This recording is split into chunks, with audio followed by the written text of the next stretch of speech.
जय श्री राम भाइयों, जय श्री हनुमान। आज चर्चा करेंगे हनुमान चालीसा पाठ पर। जो हनुमान चालीसा पाठ पढ़ने से कौन सा ऐसा कार्य है जो आपका सिद्ध नहीं होता है।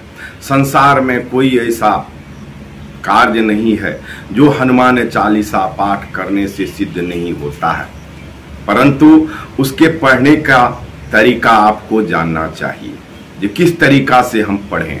हनुमान चालीसा इस तरह से मनोहर पोथी की तरह पढ़ लेने से या रीडिंग देने से हनुमान चालीसा पाठ की फल की प्राप्ति बिल्कुल ही नहीं होती है।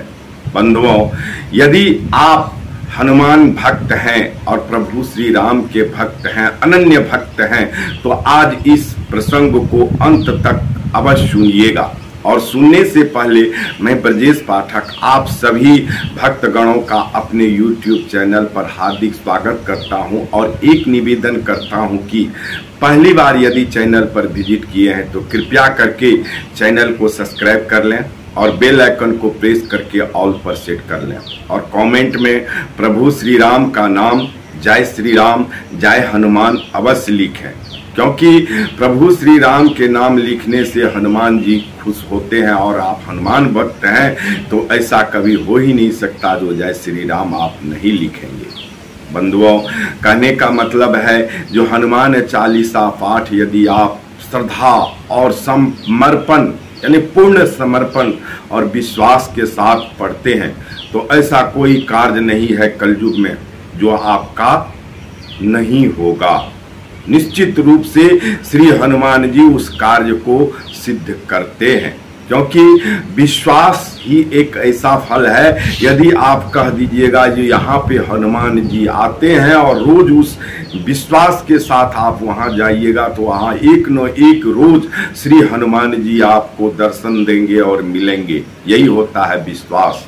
क्योंकि प्रहलाद भी एक भक्त था, वह भी कहता था जो हमारे प्रभु जो है खड़ में खंभे में है, तो हिरण्याकश्यप ने बोला इस खंभे में है, तो बोला हाँ। और उनका प्रहलाद का विश्वास था और हिरण्याकश्यप ने वो खंभे पे गदा मारा और तोड़ा, तो उससे प्रभु श्री नरसिंह के रूप में अवतरित हो गए और अब वहीं प्रकट हो गए।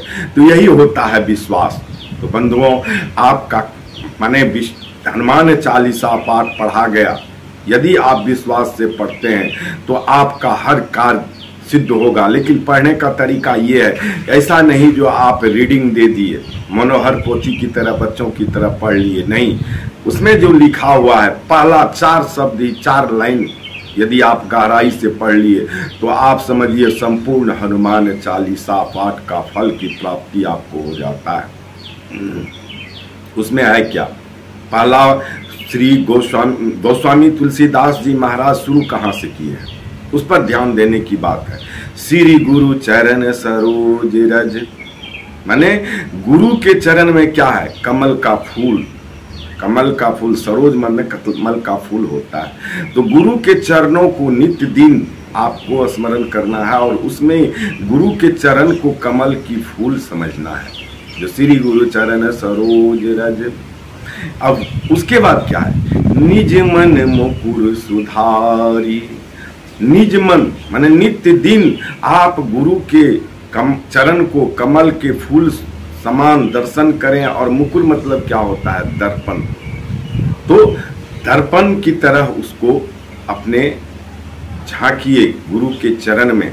तो श्री गुरु चरण सरोज रज, निज मन मुकुर सुधारी, बरनो रघुबर विमल जसु। अब देखिए यहाँ पे गोस्वामी तुलसीदास जी ने कैसे अमूल्य शब्दों का वर्णन किया है। जो रघुबर माने श्री रघुनाथ जी की चर्चा सबसे पहले किए हैं। तो आप यदि हनुमान चालीसा पाठ पढ़ते हैं तो कम से कम श्री राम प्रभु का स्मरण जरूर करने, उनके राम दरबार का फोटो सामने जरूर लगाएं और उस राम दरबार के फोटो लेने माने सामने में रहे, जो आपके हृदय के माने आपका जो हृदय होता है, मुख होता है, उसके बीच में प्रभु का चरण पड़े, वह चित्र का चरण पड़े, ताकि आपके हृदय के समीप उनका चरण हो।